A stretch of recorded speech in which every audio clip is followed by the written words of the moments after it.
We'll start with your introduction that I have cut down. It's 3/4 of a page, so bear with me. Oh, right. He's done a lot of things. We're delighted to welcome our Chief Academic Officer for Emirates International Schools to Meadows today. Chris was previously the Global Chief Education Officer for GEMS, responsible for all leadership appointments and standards in the 92 schools serving 250,000 children from Chicago to Singapore.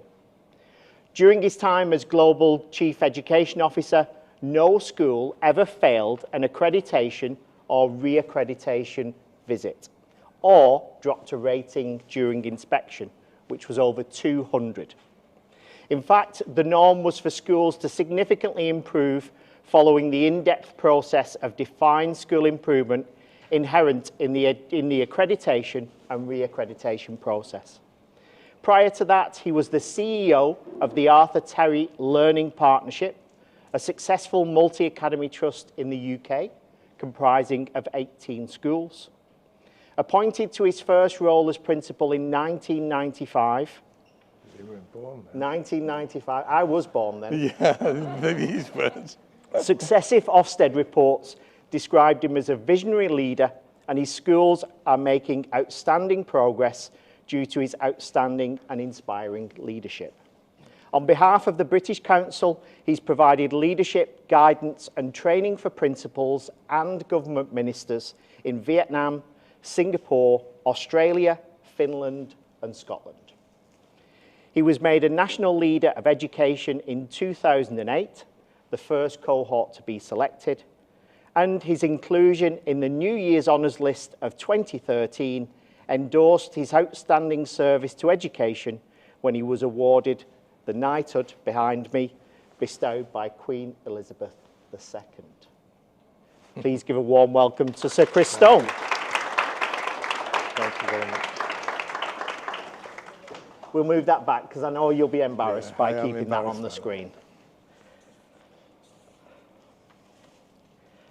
So what we've done today is, rather than Chris standing here and presenting to you, we've made it more interactive. So all of the questions that have come in when you registered for this, we've interwoven them into the questions that I'll be asking Chris. So Chris will be sharing those answers as he continues with his commentary. So please don't think that we're not answering your questions. We are. It's just coming through in a very different way, and a way that Chris can put his side to it, and also I can put my side to it as well. So we've gone through quite an extensive who you are, but out of all of that, what are you most proud of achieving? It's a funny one, this one, because I often think that pride is a weakness and something you shouldn't really have too much. But I am proud of two things, really. I didn't have a conventional upbringing, and so I learned how to be a father from my father-in-law, my wife's father. He was a lovely, lovely man, and I learned how to be a father from him. So I think on a personal level, the thing I'm proudest of is I have two lovely boys. One's 30, the other's 35, and they've married lovely girls, and they're just good human beings. They're kind, they're thoughtful. I know it's a silly one, I don't really want to say it on the camera, but in England, they don't even drink. They're really just nice people. They're good people. And so I'm really proud of that, but that's really their mother's work, not mine. My wife and I have been together for 44 years. Well, we've been married for 44 years. We've been together for 46. So she's really the moral compass in our life. The thing I suppose I'm proudest of when I had to think about it here, I think about 50 of the principals in the UAE I've either appointed or I've been the referee for or I've supported in their next appointment.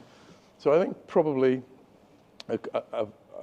that's it. Watching other people grow, because even the things that you've said there, I don't have many skills. I really don't. And I know sometimes people say that in a self-deprecating way, but I don't. So I surround myself with really good people. and encourage them and develop them. And they do lots of the things, really. And I just stand back and bask in the glory while they're doing the wonderful things, which I hope is going to be happening with you. So what you're saying is I'll do all the You'll work do all and the work. you'll sit back and bask in all That's the pretty glory. well, Oh, okay. quite really Okay. what It's it's good gonna to be know. like. It's good Well, to yeah, know. I think you already know that. Yeah, I do know that already, yeah. Obviously, in your tenure at GEMS, you were there for 6 years, which is no mean feat. GEMS do have a reputation, particularly with the more senior leaders, of them not necessarily lasting a huge amount of times. You did have something we'll come back to later, a dicey moment when you talked about inclusion. Yeah. And we've got something on inclusion later, so we'll come back to that one. But you left on your own terms, and you left thinking that, you know, there'll be other positions that you'll have more of a consultancy as you were heading towards your retirement. Yeah. You then decided to retire. Yeah. Back into the UK. Yeah. Family came back to the UK also. And then all of a sudden, an offer from the EIS group came up to be this CAO, something we'd not had before. Yeah. So could you tell us why? What made you, considering you'd already made a very important life decision of returning back and retiring in the UK, what attracted you to this role? Well, I actually enjoyed working for Mr. Varkey, very much indeed. And although as you said, it was 6 years, he then actually kept me on for a further 2 years. He wouldn't quite let me go and retire. So I advised the board, I advised Mr. Varkey, and I advised Dino, the CEO. And I really enjoyed that. That was sort of a halfway house. It allowed me to do other things whilst I was still doing some work with them. And then I did do some work with different groups, and I quite enjoyed that. They were quite big groups, and it was looking at their premium schools and answering to the CEO, providing reports on what I thought, Talim and other such groups. You're right. And then when I was back, I got a couple of offers, but they were over 100 schools each, lots of them. And I didn't want to do that anymore. I didn't want to fly around. I didn't want to move around. I wanted to be grounded in some schools. And this came along. And my absolute favorite curriculum, having worked with lots, is the IB. I missed, we celebrate Christmas in our house. And my wife's a strong Christian, really. And so just the sound of children laughing at winter holiday, just seeing them dress up and do wonderful things and show it. And I know I'm dreadful. I don't go near glitter. I've got a phobia for glitter and mud. But just being around little ones, running in, enjoying school life, and then having an 18-year-old telling you how you've got it wrong in the world and how they're going to put it right. I mean, all of those are just wonderful things, really. And I missed that, and I realized I wasn't quite ready to slip off, really. I'm 67 years old, so I am getting on a bit. But I wasn't the flavor of the month of my family. My grandchildren and my children and their wives weren't entirely happy that I was then coming back out. But they had 2 IB schools, the oldest IB schools in the UAE, working for an Emirati family. The Al Habtoor are a well-renowned family. But 4 program IB. And what I really liked about the makeup of the children was that, and I'm not in any way being negative about different other groups, but sometimes if you have a British curriculum, it's just British children. Or if you have there are some schools where, so if you have CBSE, I love Indian children, but it's just one group of children. And you might go to a different curriculum in NIASC or WASC, and it's just American children. The beauty of these 2 schools, and it's quite different from others, is that they almost exactly reflect the makeup of Dubai. And that's really quite special and quite different. And so the children are lovely. I also had a look, and I saw that I thought I could add some value. I knew that you were here, at Meadows, and you're a really good, very, very able principal. But I knew you were going to want to bring about quite a lot of change. And I knew you'd been waiting for that. And I hope that with you, I can help you bring about the change as the school continues on its journey. In Jumeirah, they were having a change of principal. And again, when you have a change at the senior level, you get a dip. And my job was to try to iron out the dip. It's called the sigmoid curve. And the trick is to get off before it starts to hit the top of the curve. And actually, that's hard because everything seems to be going really well. Why would you change it? Well, if you wait that little bit longer, it starts to drop. And by the time you want to arrest the decline, it's already you're going down. So it's about changing when you're on top. And there were a number of things which I know we're going to come to later around changes in staff. But really, you can manage that if you go into the marketplace early, you can get the very best people. And with only 2 schools, you're never going to be able to hang on to people because otherwise what happens is it becomes a club for the teachers, and teachers are here for 20, 30 years and don't really move forwards because there's a big, big difference between 20 years experience and 1 or 2 years experience repeated many times, because you can get into a period where you just regurgitate what you're doing. So I felt in you there was a great leader that I could work alongside and help and support. Mine's a transitory role. At 67, I'm not going to be here a very long time in this school. I'm going to be here for a couple of years. So my job is to help move through, but it's actually got little or nothing to do with me. So it comes back to that original point. It doesn't really matter who I am or what I will come and I will go. But what is important is the people that stay and how I can help them move forwards and find the answers for themselves. I don't have any answers, but you will have. And then as we sit and talk sometimes, and then my job is there's a COO and a CFO equivalent in the company. And mine is just academic officer. So I'm just around leadership, learning and teaching. And they're things that you and I love and enjoy. So I'm not sure, did I? The various things that we're looking to put in place, the support and the guidance that you'll be providing, not just me, but obviously a lot of the people within the school. And I think it's really important that our parents understand your role as academic officer in compared to the other roles that form part of your leadership structure here at Meadows. Yes, certainly. So a really big part of my job description is around coaching and mentoring. So I do a lot of one-to-ones with different leaders. So if you think of somebody like Cormac, who's absolutely brilliant, wonderful, going to lead the DP. Over the space of the next year, we'll continue to have our one-to-ones. That's nice seeing that. There'll be times when we'll have 2 or 3 people come together. I've already started the one-to-ones with the people who are new to the school. There seemed little point in me spending a lot of time on the people who are leaving the school. They're lovely and it's great and they're moving through, but my job is actually to water the grass, not to water the people who are going. So I'm spending a lot of time on one-to-ones with people, defining what leadership, learning and teaching looks like. How can they make a difference? It's in many ways, it's easy moving a school from not very good to good. It's actually harder moving a school from very good to outstanding. And for that, it needs to be precision work. It needs to be surgical rather than a big blunt instrument. You can't just say people work harder, because working harder isn't what it's about. But actually, there are key moments, for instance, in a lesson where somebody might move forwards.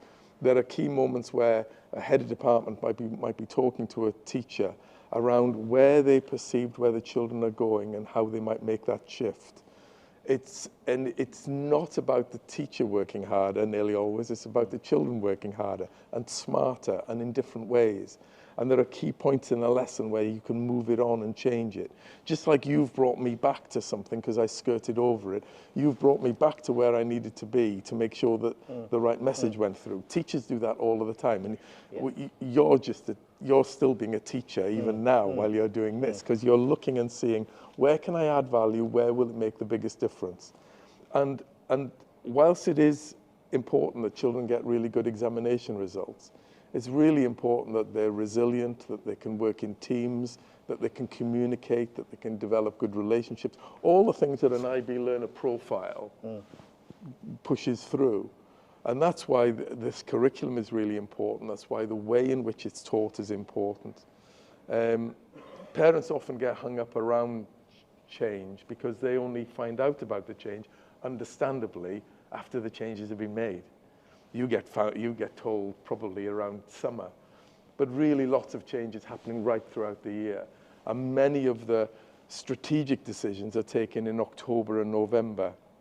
We're already thinking about what we're going to be doing in October and November for next year to bring the changes through.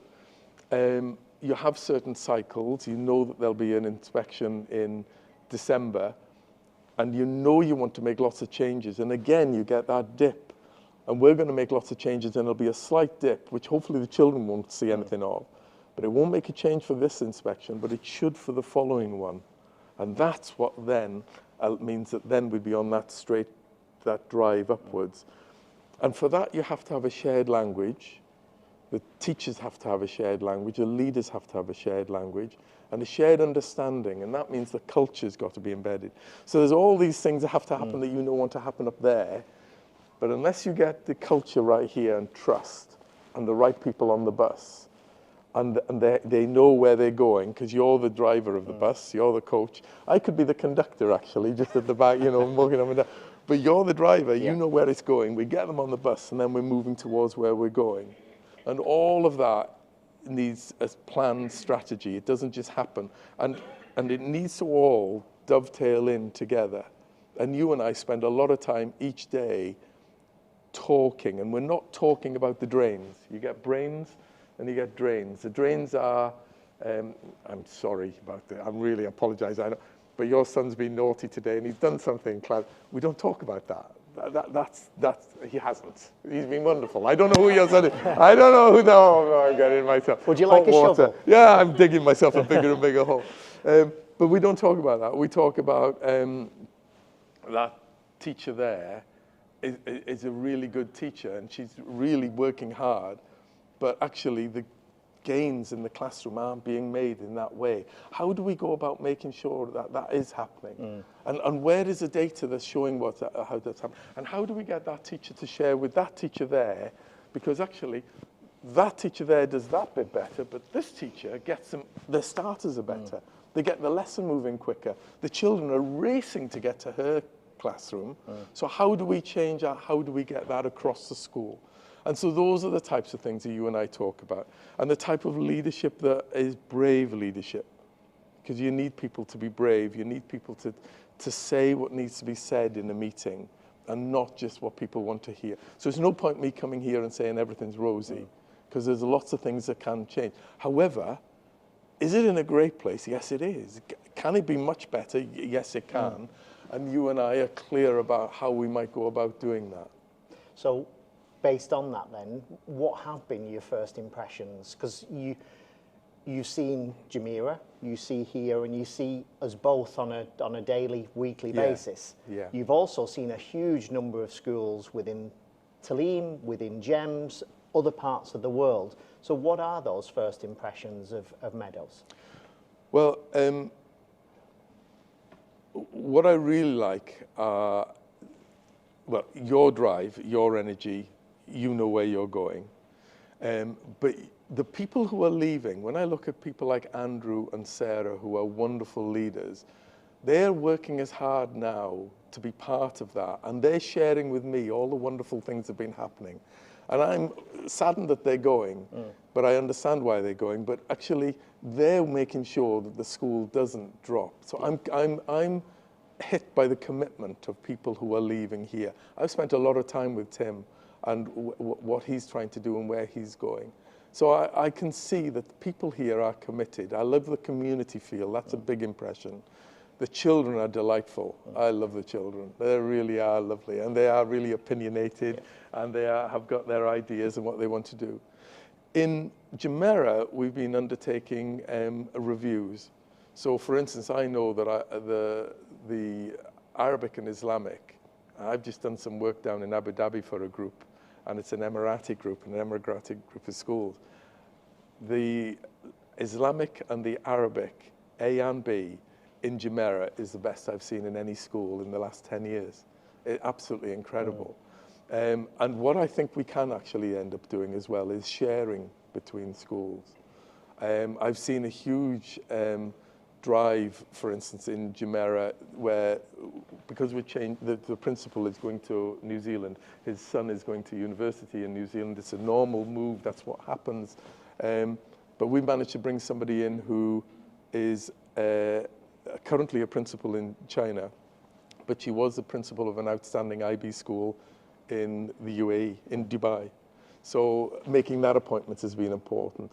I've been with you and we've sat down and worked hard on the appointments we've made to changes in the leadership here, on each and every one. We've interviewed everyone together. Yep. We've worked out what we want them to do. And it's not just that they've come and they've talked, and we've given them different types of roles. They've had to look through data. They've had to write letters home. They've had to talk to other group members in front of us about how they deal with a scenario.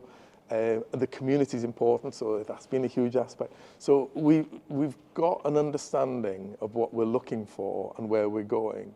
And I've been doing similar but different in the other school, because in the other school, because the principal's going, I've been working far more closely with Emmanuel, who's going to be head of primary, and Wendy, who's head of secondary. So I've been working on that level. And this afternoon, the two of them and I have got a Teams meeting with the new incoming principal to work our way forwards. So in both schools, it's been different things because they're in different phases. You're really close to moving to that next level. And I'm enjoying the way in which you're thinking, and I'm seeing subtle changes taking place with different group members. And what I'm really enjoying is when they come and they talk on a one-to-one, they're incredibly honest and open about where their weaknesses are. And sometimes I don't think their weaknesses are where they say that, where they think they are. I think maybe it's somewhere else. And so we tease that out and have the conversation. But it's about each person getting better each time. If we as parents don't become a better parent this year than we were last year, then we're not developing and doing right by our children. I've got to become a better grandparent. And that isn't about parenting. That's a different thing. And I can't just throw money at them either. I've got to do it in a different way. And now how do I give them time a long way from home? So technology has a part to play there that's quite actually positive and good. I'll leave you ask another question because I think you want to move on. Obviously, as parents, whether you're a parent, whether you're a member of staff, when change happens, it can be very unsettling. Yes, it can be unsettling for our parents because they're used to certain people, they're used to seeing them each day, they're used to getting an email from them. Yeah. Staff are exactly the same. Yeah, when there's change within the senior leadership team, there's concern of what's going to happen. Yeah. Now, as a school, we are making significant changes to our senior leaders. And that some of that is because our leaders are retiring. Some of that is because it's in need of change. And the people that we've appointed are the ones that we both feel will move this school forward. Will move this school forward to a point where you will have much more connection with them. You'll be invited into school more and less on online meetings. You'll be invited into school to hear about the new initiatives that are going to be coming into the school. You're going to be invited in to find out about the programme and the way of teaching through the IB system.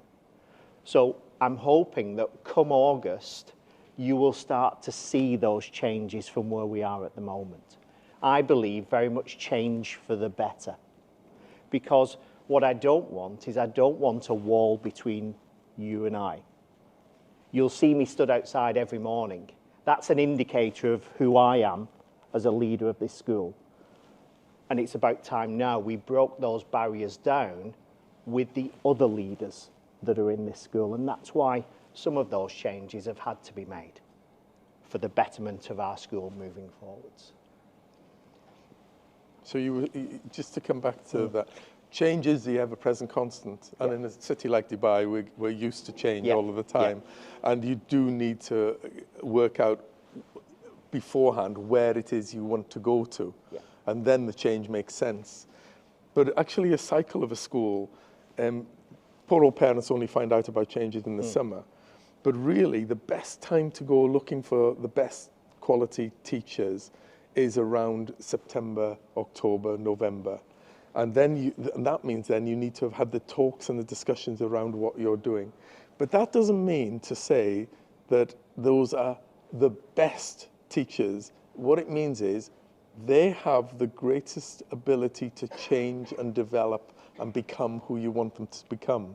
You don't want somebody who's maybe been a classic physics teacher for 10 years and they're considered the best. You want actually somebody who's prepared to see that they have developments and changes that they can make, because they then come in and they change and adapt with you as you go forwards. So change is important, but actually there isn't a university that develops IB teachers. So they've all got to come from a different curriculum before you start. People often worry and say, well, they're not an IB teacher. There are only 4,000 IB schools in the world. Well, there are more than 4,000 primary schools just in Paris and London alone. So that gives you an idea of how small that is. What you want are the types of people that are learners, that are global citizens. And the good thing about being in an international school is they've nearly already left the country to come here. So they're already in that small number. So for instance, when I first went to America in 1984, only 7% of Americans had a passport. But when I met those Americans, they were traveling the world. Australians that I meet are traveling the world. And the British I meet abroad, I love. They're far nicer than the people who don't move at all from back home, because they're already wanting to get out and travel. They're different sorts of, they're breaking ground. And so we are looking for those types of people. Now, we are unlikely to get somebody who's already come from an IB school. We're more likely to get somebody, if we go early enough, that will fit our remit of what we're looking for, and then they come through, and then we train them and they move forwards. But they are more likely to become a better IB teacher than somebody who's just come from an IB school and may not be where we want to go. Yeah, and when looking at the changes at leadership, we have been fortunate because we've recruited early. Amanda Murphy, who'll be coming to our high school, is already working at an IB school here in Dubai, one of the GEM schools. So straight away we know that high school is already going to have a replacement that thoroughly knows all of the programs within IB, has worked internationally in IB areas of the world. So it's about then, with any team, finding a balance. And what we've been looking for specifically are those people that are willing to go above and beyond. Those people that are really want to drive the school forward, not for themselves, but for the children. Because that's one of my core beliefs as a leader, as a person, is that when we make decisions, we make them for what's in the best interests of our children, our students. I'm the father of 1,904 for 5 days a week. And that's how I believe they should be treated. And that's where the recruitment has come in, to find those people to replace the staff that we have. They've got to have that passion for the children. If they've not, and they don't demonstrate it in the interviews, that's someone that I'm not going to appoint now moving forwards. So tell us about leadership and what makes then an effective leader. You've worked with, as you said, 50 principals that you've appointed in Dubai itself. So what makes an effective leader? Well, first of all, I think we have to understand the difference between leadership and management. And people are very often caught up in management, which is doing things right. And that's about doing them in the right order, in the right way. And whilst that's important, it's not the driver. Leadership is about picking and choosing, doing the right things.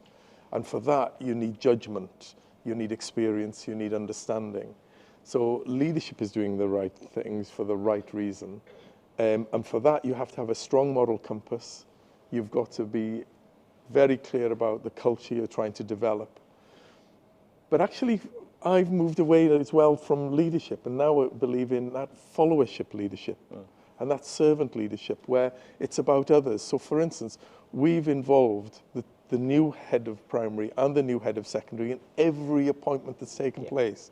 They've sat alongside us with what we're trying to look for, what we're trying to have, and everybody's had an equal say.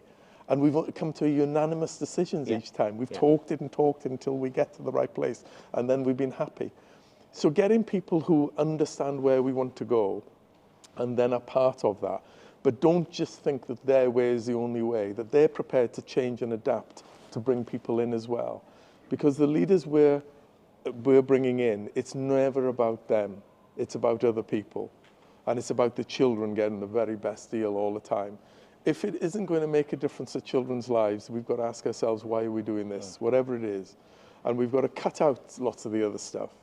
And lots of the time, a really good leader and with the leadership is around focusing on what really needs to happen rather than getting caught up with stuff. And if you're not careful, the drains take over your life because they're there. Those people have got to be brave enough to say, no, I'm not doing that. This is what's important. This is where we're going. And then it's about developing others. Everything is, they have to develop themselves. They've got to keep moving forwards themselves too. But they have to develop those around them and create separate teams that overlap so that they're concentric circles. And that means that everybody is part of that. And nobody can be left behind. So I'm afraid when we come, you and I already know, in the last month, in June, we did a diagram where we had the strongest teachers with the most effort and drive and energy and the most ability. And we put them in that box. Yeah. And there we had drive and energy on this side, and here we had, they knew what they were doing, but it was, they maybe not so much drive and energy. And here, well, I'm afraid that's the box you move. And then you move to the next people. You don't want to have many people here, and we don't. You don't. Yeah. But then you're moving out, and you're thinking, how do we actually reinforce? And every time we have a change, it's got to be for a stronger change. So the leaders will be part of that, and the leadership will be about bringing the child to the heart of everything we do, and it'll be about providing that, and the leader realizing that sometimes they have to follow. And some of the best leadership is going to come from some of the new people coming in who will see things afresh. They won't smell the smells that we smell or see the things that we see. They'll look at it new and they'll say, well, why are you doing it like that? And there's no point saying, oh, we've always done it like this. Well, why? It doesn't work. Yeah. Let's do something different. And let's talk about how we do that differently together, and let's come up with a plan together. It's not, I've got this plan, it worked in this other school, I'm going to bring it here. It's, how do I make it work in your school with your children? A lot of questions that we got from our parents, and probably many sat here, was about teacher retention. Yeah. And teacher retention is not just a Meadows issue, it is a Dubai issue, because the teachers coming to Dubai are very different than what they were when I first got here in 2010. Different expectations, coming from different parts of the world. So when you look around, what is it about retention? One, what is it in the makeup of a teacher that makes them want to leave midway through a year? Two, what are we doing about attracting those teachers that are going to remain with us for a longer period of time? Well, I think firstly, retention, you need to be working and asking yourself, why do people leave if they're leaving because they're leaving, not because you've asked them to leave. There's an issue there. There may be something wrong with the school if people are leaving. I would think that the types of people we're trying to appoint would never leave halfway through a year, because that wouldn't be putting the children first. And we really make sure that the teachers we're appointing put the children first. So we don't want anybody to be that sort of person. We understand if there's a tragedy at home, and then that occasionally happens, and that does occasionally happen. But generally speaking, what you want is for people to do a good job with you while they're with you. I don't think it is about holding on to people always. I think that actually people come to you and they're gifted and they're talented, and you really encourage that, but you don't try to hold on to them. You try to see if there are other opportunities for them within your school, as we've done with Liam, with Cormac, with a range of people that we've just mentioned. And where you can, or maybe even with the other school, and we move people through between the schools.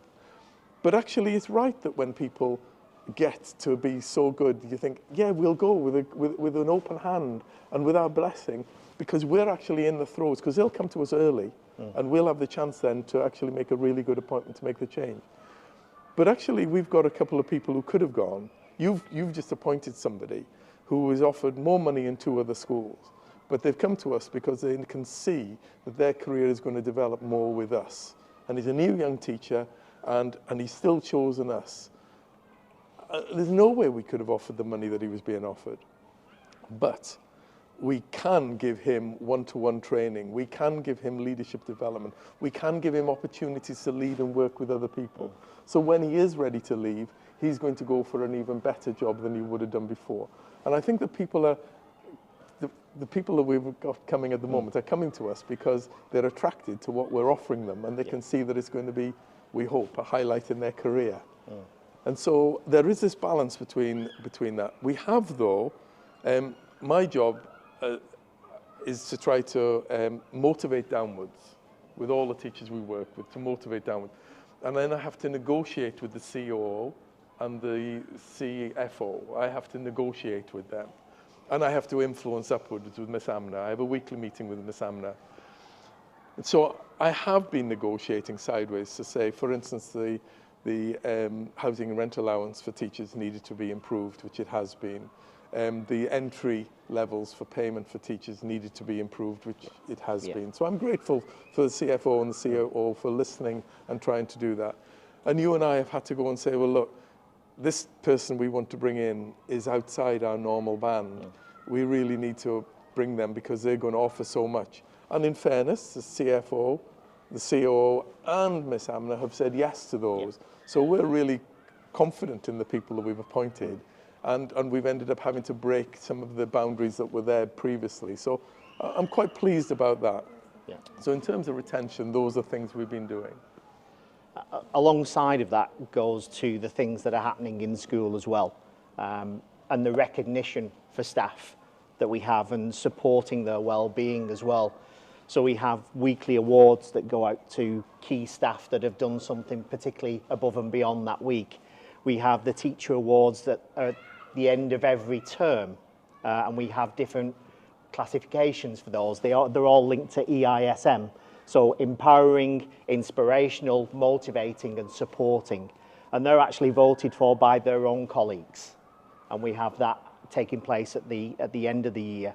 As Chris has mentioned, financially, we've made changes to certain aspects of teachers' pay and conditions that hopefully will support that retention as well. The school, I believe, is a happy school because the children are really wonderful. And if you're in a school where the children are well behaved, and yes, every school has a minority of children that don't necessarily behave as well as what you would expect them to do. And what I can say is that is a real minority here. So if you've got children that are willing to work and willing to put the effort in, if you've got the financial package that's right for those teachers, and as Chris said, for some, we've gone above and beyond what we would normally do to try and attract the right teachers. For our teachers that have gone to the top of the scale, so in any job, you hit the top of the scale, don't you, with your levels of experience. We've actually put a new system in place where the teachers then can provide a portfolio of evidence that would allow them to go beyond the scale, and there's a financial increase for that as well. But they've got to evidence that. So that, you know, there is this carrot and stick at certain times as well, where you expect your teachers to be motivated to want to provide that evidence because then it's going to have a financial benefit. When we think about teachers, Chris, there is this natural thought of a more experienced teacher is sometimes better than a newly qualified teacher or a teacher 2 years into the profession. What's been your experience of when you look at teachers across the schools that you've worked in? Is that really a valid statement? I don't think you can say one or the other. I've seen wonderful, wonderful teachers who've been teaching for many years and are fresh as the day and are brilliant, and they've got real experience, and you're just so grateful that they're part of your school. And we've got some of those here, actually, haven't we, in the DP and in some of those areas. But I've also seen absolutely brilliant teachers who've only got a couple of years of teaching, but they are so alive, so fresh, and thinking, I want my grandson being taught by that person. They're so exciting. So I think it comes down to the individuals, and where you and I are working on is us, one, getting them to want to come to our school, attracting them, and two, us knowing what we're looking for, along with Amanda and Sarah, for instance, the heads of primary and secondary. So I don't think there is a hard and fast rule that says one is better than the other. And I think that when you have a teacher that's in front of your children, you have to give them that opportunity to show that they are really that good. But we're going into classrooms regularly. We're going in and supporting teachers in the classroom to see how they can, because one of the problems for a teacher is they're in a classroom with their children, and that's all they're seeing perhaps all day. What we're trying to do now is get them to get chances to see other practice, to share the best practice.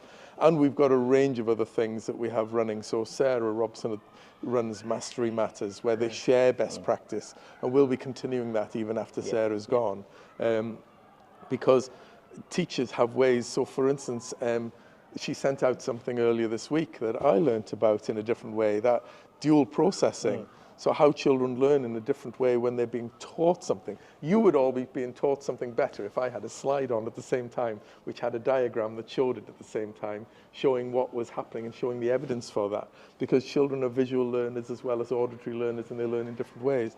So we're working at increasing the competency of our teaching staff all of the time. And the LSAs, the teaching assistants, the other people in the rooms as well.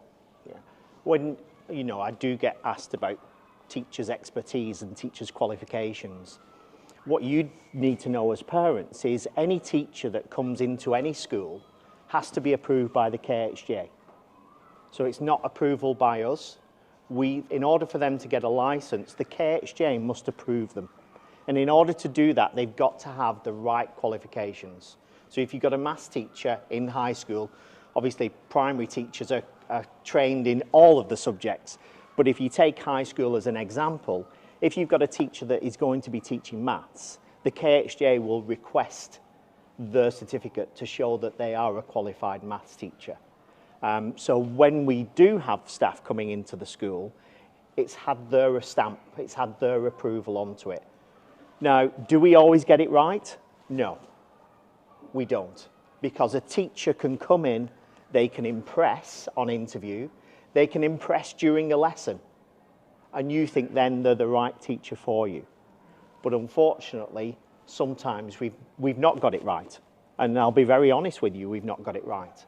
And that's why systems will change again next year in terms of the frequency that we're visiting classrooms. Because what I want to make sure is I want to make sure that the children have this consistency. That when they go into lessons, they shouldn't have this really great teacher, this really poor teacher, somewhere in between, and then back to a really great teacher. What we're really looking for as a school is teachers that consistently teach at a very good level. You can't teach at an outstanding level all of the time. It is impossible. People have tried it, and within the first term, they burned out, and they've left teaching, believe it or not, because it is something that simply cannot be done. So what we're looking for is that consistently very good, so that the teachers, the students themselves get the right type of diet for them, knowing that they're looking forward to go into a class, not turning around going, oh no, I can't believe I've got this teacher. And that's something we work on with recruitment. It's something that we work on through professional development. So a lot of our professional development is personalised. So when we look at the performance in the classroom, we'll identify their strengths, we'll identify their areas for development. And then we'll group the staff together. So if it's a starter, the starter to a lesson, anybody that's delivering great starters will say, right, you're going to deliver this session to those staff that need a little bit more support. And that's the way that we will be working through this system. But also that importance of visiting the classrooms on a more regular basis. Sometimes that'll be unannounced. Sometimes that'll be, we're coming in at some point that week. Gone are the days when you will know the date and time that we're going to be coming into those lessons. It will be very different. We mentioned earlier on about your nearly faux pas while working at GEMS, talking about inclusion. Yeah. When you expected a phone call from Mr. Varkey to say, "I'm sorry, Chris, but we're letting you go." Yeah, I did. Yeah. Obviously, inclusion, as at Meadows, we have a very open school in terms of allowing students of all abilities to come into our school.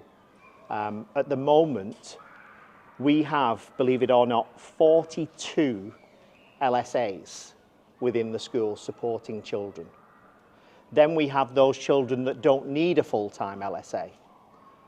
That makes up our staff that we have in school. So we have approximately 50 staff in the school that are supporting a range of children.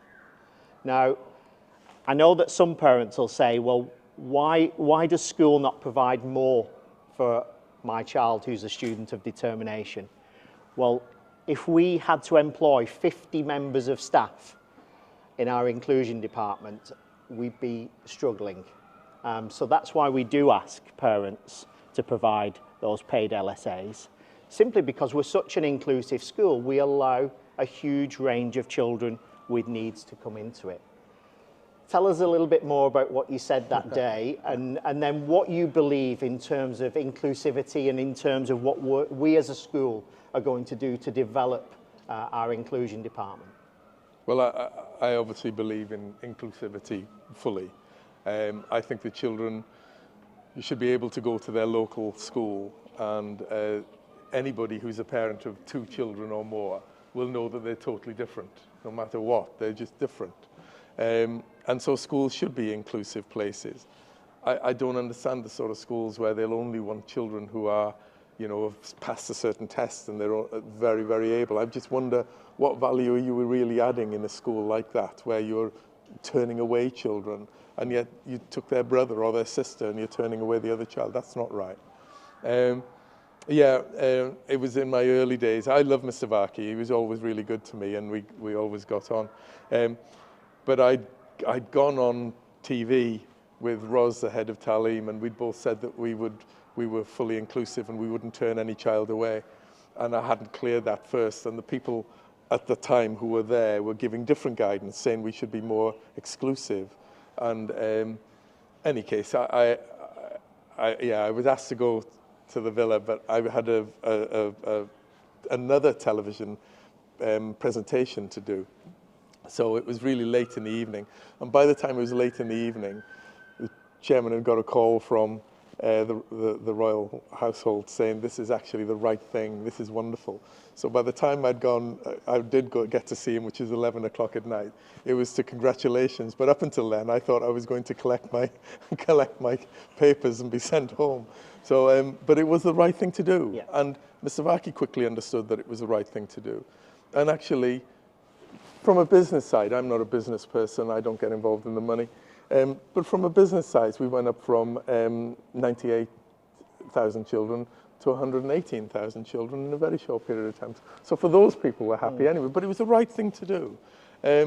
Children are rich and varied, and actually children come to fruition at different times in their life. Nelson Mandela, who I had the great fortune to meet once. He was an incredible, incredible man. But Nelson Mandela was in his 70s when he was released from prison, and he got his whole country to move and transit peacefully. So he did his greatest work in his 70s. So I still have some work to do. I might do some better work in the time in front of me. But children don't, you know, this expectation that they are going to be absolutely on the money at 16 or on it at 18. That's not how it goes. Life is different and it throws it, and children mature at different rates. And sometimes it looks like they're struggling for a while, and then in their 20s, they find out who they are. I didn't find out who I wanted to be really and what I wanted to do until I was in my 20s. I was all going in the right direction, but not truly that I believed that I could really make a difference or wanted to make a difference. Because even now I'm concerned that, will let my last 10 years not be as fruitful as I'd want them to be? What changes can you make? What can you add to life? Because life is about putting more back in than you take out. And actually people remember you for that. And so you want to make the biggest difference and the biggest change and the biggest impact you can. And this job allows me to do some more of that, which is what I like. And it's the same for you, and it'll be the same for many people here. But children come through at different times, and a good teacher can reach all children.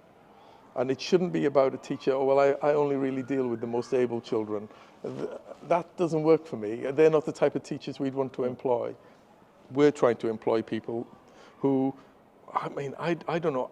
I know you're working hard as parents, but teachers, when you consider how many children they have in a class, I don't know if you see it in the holidays when you have to keep your child entertained for a whole day and you think, okay, I can do it for 2 or 3, and I'll even have my friends' children over, or at a party.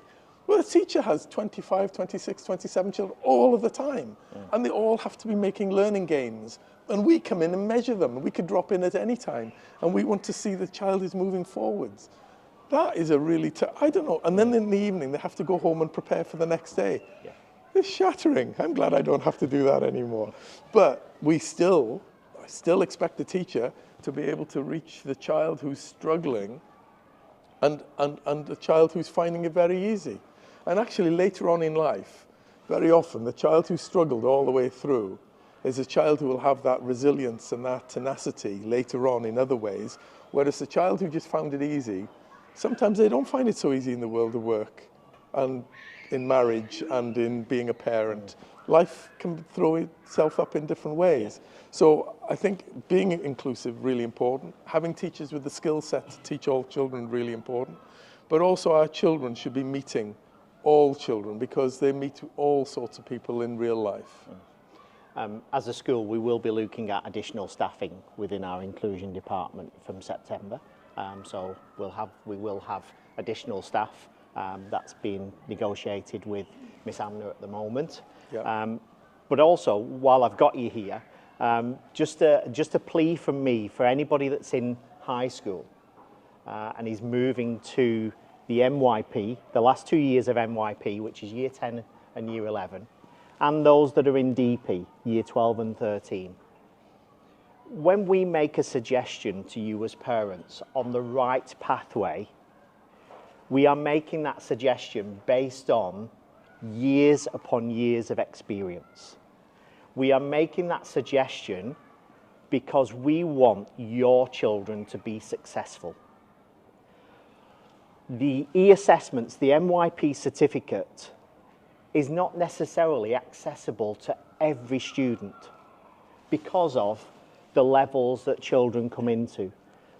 So there is an option to not take the certificate and still move forward because we're still getting those results. The same goes for DP, when you can have the diploma route or the courses route. Now, the diploma route, immediately parents say, my child has to go on the diploma route because that's the only way into university. It isn't. The diploma route is really, if you're looking to those high-end universities, if you're looking for your child to be attaining more than 35 points, 45 points is the maximum, okay? So below that, you should be considering the courses option because each one of those course certificates is exactly the same as an A-level when they're looked at by the universities. So in theory, a child going on the courses route may still select 6 subjects. They could select 5 subjects. What we're doing with the courses route is we're removing what's called the core. And the core takes up a huge amount of time because they've got to get CAS hours, they've got to do a theory of knowledge presentation and project, and they've got to do an extended essay. If you remove those, that allows the child then to focus only on the subjects and try and get the highest possible score. Because there are those routes to university through the courses certificate. So please, if we ever get to a conversation and we're saying to you, we believe that the courses route is in the best interest of your child, it's been done for the right reasons. But it's been done because children need pathways. Not everyone can be the high attaining student. Students work at different levels, as we all know. We were all working at different levels when we were at school. What we're trying to do with the courses, rather than the DP, is still allow your children to be successful and still allow them a pathway to university. If you adamantly stick to the diploma programme, that will only potentially lead to one thing, and that's setting up your child to fail and not then moving to university unless they do a year's foundation degree. However, doing the courses will get them into university without the need of a foundation degree. So please do take that on board when you do get to those conversations, because it fits with the inclusivity discussion that we've just had. But it is also focused on your child being successful. And sometimes what you want for your child may be not what they're capable of. And that's something that you need to come to terms with before sending them off to unfortunately lead them to failure. Technology, Chris. Yeah. Again, another area that was mentioned by our parents. Concerns about screen time, concerns about, what's the impact of technology in the classroom? What's been your experience of technology, and how can we support safe usage? Well, I think that question encapsulates it all, really.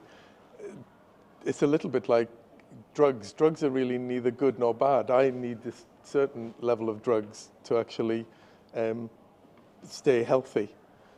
But there are other drugs you don't want to have. So it's a little like technology, if you use it in the right way, is really useful and sensible. My car doesn't need servicing for 20,000 miles.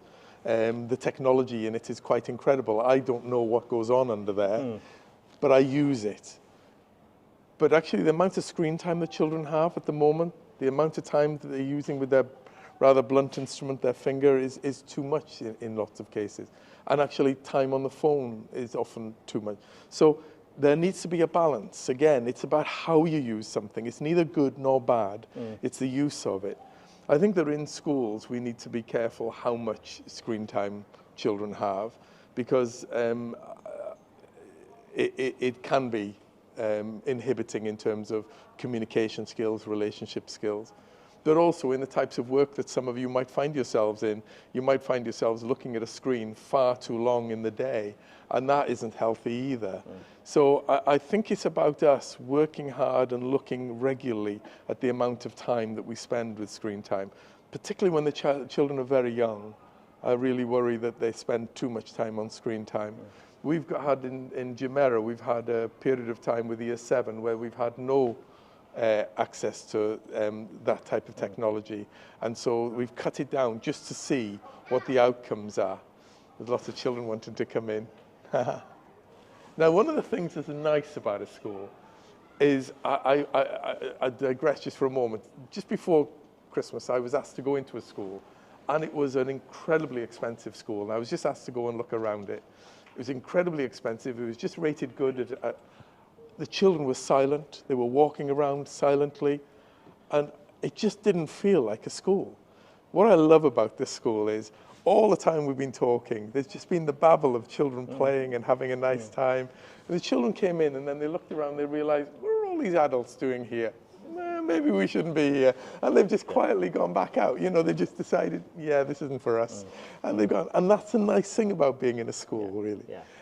So technology, we need technology. Even I can make the washing machine work really easily, and the programs work. I use the machinery, the technology that's in the kitchen, but actually I don't use my phone very much at all. I cut that out because I don't want to spend my time with that. So a certain amount that helps us, essential. Children need to know how to use it as a tool, and a range of different technologies, but I don't want them to become reliant upon it. I don't want them to spend so much time on that they lose out of living life and being physical and practical and doing things. And I would say, any high school parents here, the mobile phone policy that we've brought into place, you can actually see now, when I walk through at break times and lunch times, where everybody was like that, people are actually talking again and playing football and doing various things children should do. And that's had a really positive impact on the school in terms of the lack of holding that device. We are looking at other strategies that we'll put in place where we'll have a no technology weeks during the year. We'll also be looking at the age of children and then what impact technology has on them and how often that should really take place. I'm just going to address... I was just going to say, however, my wife and I went to eat Greek a little while ago, and we sat and we talked all the time, but there was a table of 2 adults and 2 children sat there. They were already there before we went, and they were all on their phone all the time. And none of the 4 of them got off their phone the entire time. Yeah. So this isn't just a school problem. Yeah. It's a household problem too. And I think that, you know, meal times shouldn't be having any sort of machinery on. We're not allowed, when the grandchildren come to stay at us, they're not allowed to have any of their toys, you know what I mean? Because we want to spend time with them. So it's all about talking and doing things. So I think at home, we need to be mindful of that as well, about the amount of time. And it's not that it's a demon or it's a bad thing. They can have time on their machines, but mealtime should be sat down together and they shouldn't have that on then. So, yeah, sorry. Stretching over into my non-areas there, but that... Before we go into the next question, there is one question that I'm going to quickly address with you, because that was also another one, which was about bathrooms in primary school. Just so you know, over the summer, all of the bathrooms will be renovated in our primary school. So they will be changed significantly over the summer. We're also going to be looking at, because what we can't do, it's against safeguarding to have an adult cleaner in the bathroom. You cannot do that. That is a serious breach of safeguarding, and I wouldn't want to put your children at risk, but I also wouldn't want to put that adult at risk being in that bathroom. But what we will be doing is we will be changing the cleaning schedule around the break times and lunch times when those bathrooms are used most regularly. But I wanted to get that out of the way because I know it's one of those questions a lot of you wanted, but they will be renovated over the summer. So they will look a lot nicer and a lot prettier when we come back, ready for those first few days. And whilst you and I don't make the decisions about finance, and you and I did walk around with Massis and the different heads, and we've walked around every part of the school, and we have certainly made recommendations around where there does need to be some investment. And we believe that we're being listened to positively on those. Really, last one is look into the future.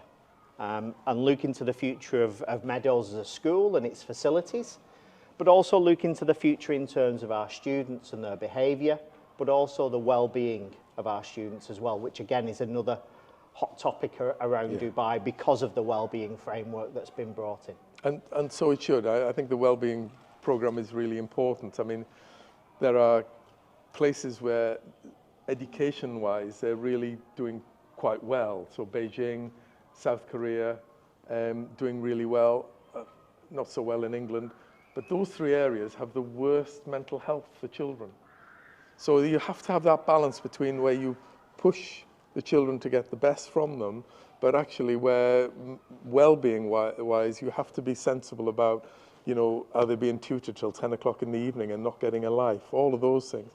And that school I went to see before Christmas, where, you know, it was a really expensive academy. What they hadn't done was they hadn't invested in getting the best teachers. They'd paid the most money, but they actually hadn't got the best teachers. They'd got the best qualified teachers, but they weren't the best teachers. So for us, in terms of the future, we're working on making sure that the teachers here are the very best they can possibly be.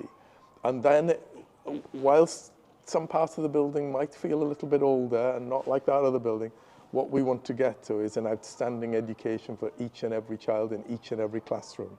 And that means us working with the teachers on their leadership, learning and teaching, focusing on what's taking place, supporting, not just monitoring it and going in and with a clipboard, but actually helping them to become better teachers all of the time. And if that happens, our vision for our future is far more positive. But I'm here for a shortish period of time.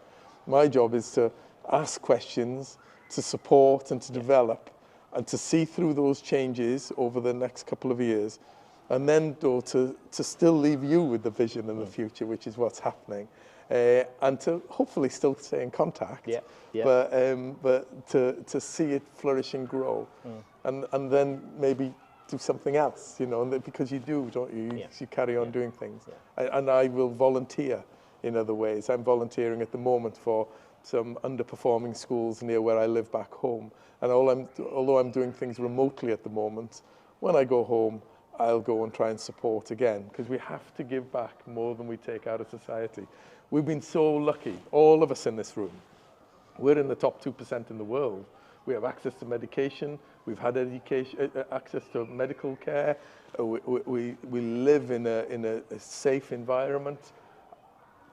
You know, the 10th largest country in the world equates to the number of people who are refugees in the world at the moment. There are 205 countries in the world.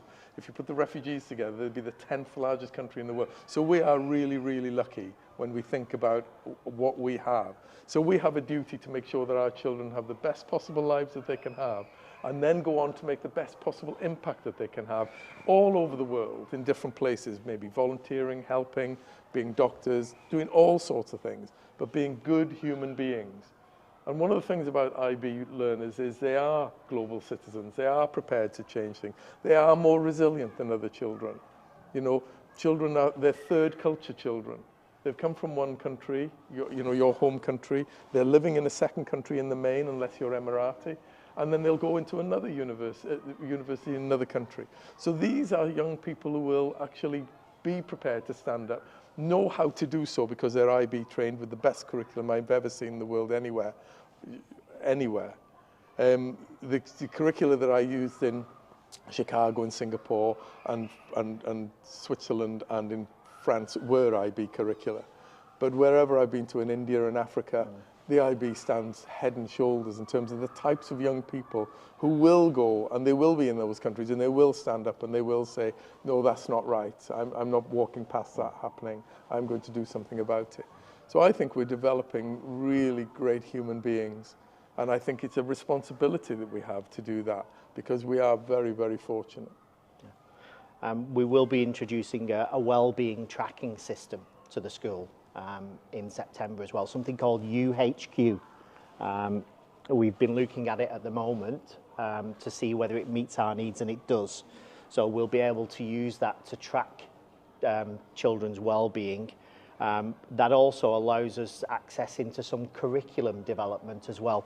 So a well-being curriculum that is being established at the moment.